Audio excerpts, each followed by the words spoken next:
Welcome to Module 6, which is my recommended supplementation list.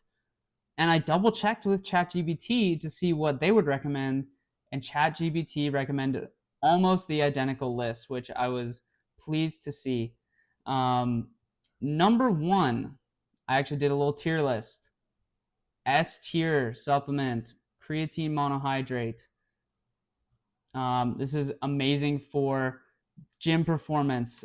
You can do your own research, ask ChatGPT what creatine monohydrate is for, but a lot of people are actually using it for brain health. So it's one of those kind of brain stacks you can do along with omega-3s and stuff like that, carbohydrates, to really help brain function. Creatine monohydrate, it's the most well-studied supplement in the industry. It's your best bang for buck, super cheap, very few, if any, side effects. The only one that I have ever heard of is a little bit of GI discomfort, but I have never actually known someone personally who's ever had that happen. So that's number 1 S tier for me. Number 2 S tier for me is omega-3s. We don't get enough in our diet because it's simply found in basically fatty fish in the highest form. So I recommend supplementing omega-3s. Number 3, S tier, D3 and K2. Again, we don't get enough sunlight in a lot of the places we live. And even if we do, we're probably not getting enough K2, which is found in a lot of fermented veggies. And we know that D3 and K2 work really well together. So having those in tandem in a supplement is great. Ever since I've been supplementing this, along with the next one that we're going to talk about, magnesium, I've had way better brain function, just overall better energy, even in severe, or not severe, but let's say really deep calorie weight loss phases. I'm pretty deep in a weight loss phase right now. I'm at 154 after starting at 180-ish. And I feel great. I have lots of brain function. I'm able to talk to this camera fine, have my train of thoughts going, not feel brain fog, not feel like I can't hold a conversation with people like I have in the past trying to diet. Man, supplementing with D3, K2, and magnesium have helped a ton. Magnesium, I think the biggest reason that I have found a benefit from it is sleep. I have amazing sleeps with it. It's a muscle relaxant. It helps with forms of deep sleep. I don't personally supplement with melatonin. It's a little bit lower on my list because I think it's better for helping you get to sleep. But magnesium helps a lot with deep sleep and muscle relaxation, which can also help with recovery, which is something we want to maximize.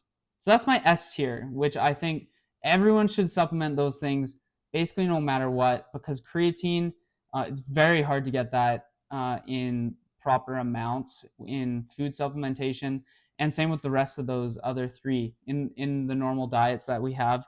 It's very hard to get those 4 supplements just through diet alone. Number 5, I almost put this in S tier, but I put it at the first stop of A tier, is protein powder. I find protein powder just a great substitute for certain baking recipes. It's a really easy way to just hit your protein targets.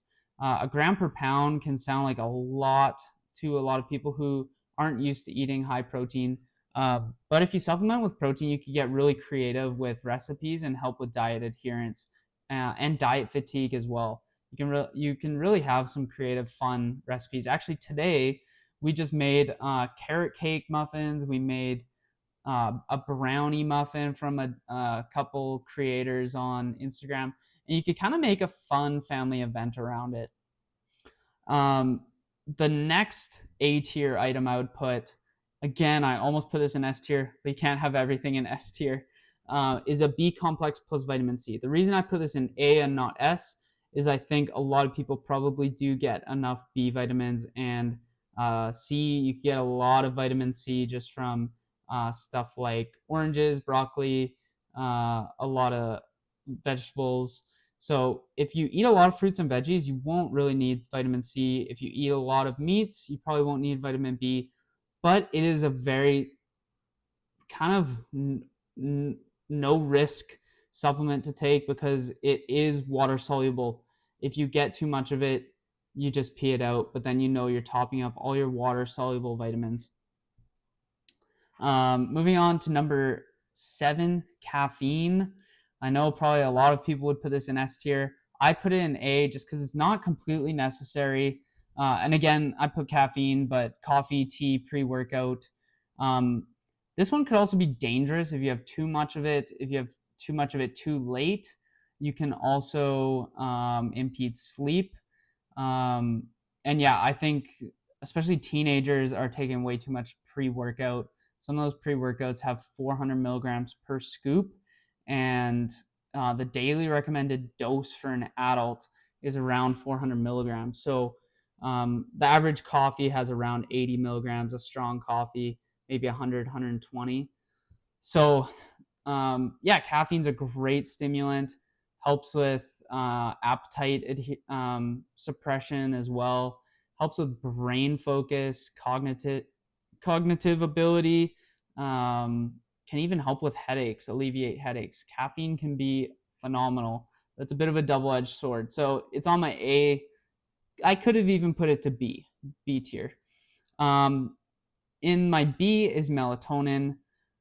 Again, melatonin and caffeine, I should put caffeine in B tier because for the same reason, I would say caffeine is good for making up for something that is lacking. If you lack energy, if you have a headache, if you need the extra oomph in the gym, I would recommend caffeine. In the same way, I would recommend melatonin. If you're having trouble falling asleep, then I would recommend melatonin. But even then, with caffeine and melatonin, I would maybe address those other issues first. Why are you not falling asleep? Are you having too much caffeine? Why do you not have energy? Why are you having so much brain fog? Why do you have a headache? Why do you need so much caffeine? So I would maybe address those underlying issues before supplementing with those things. Unlike those first 4 that I recommend, and even protein powder and the B complex, like those are just awesome supplements. Caffeine, melatonin, I wouldn't really recommend. And then what didn't even make my list, stuff like testosterone boosters, greens powders, fat burners, a lot of stuff that you'll see in supplement stores selling for way, way overpriced. They're just not worth their money. Big waste of money. Not enough bioavailability in those green supplements to be getting any sort of vitamins and minerals that you would get by just supplementing alone with those things, or finding it in food. There's just not very much in those dehydrated greens powders. Fat burners, again, they can also be dangerous. They have high amounts of stimulants. Same reasons I wouldn't super recommend everyone to have caffeine, but caffeine can be cheap, whereas these fat burners are pretty expensive. And testosterone burners or testosterone supplements just do not increase your testosterone by that much. And then the potential harm section, I would put multivitamins. This might be a hot take, but it's because of those fat soluble vitamins that you could have increased toxicity. You get really sick without even knowing why, just because you're having these multivitamins. And throughout the months, you're building up these fat soluble vitamins within your body, leading to toxicity. So I wouldn't recommend multivitamins. Those are my recommended supplement list. And we'll move on to module 6.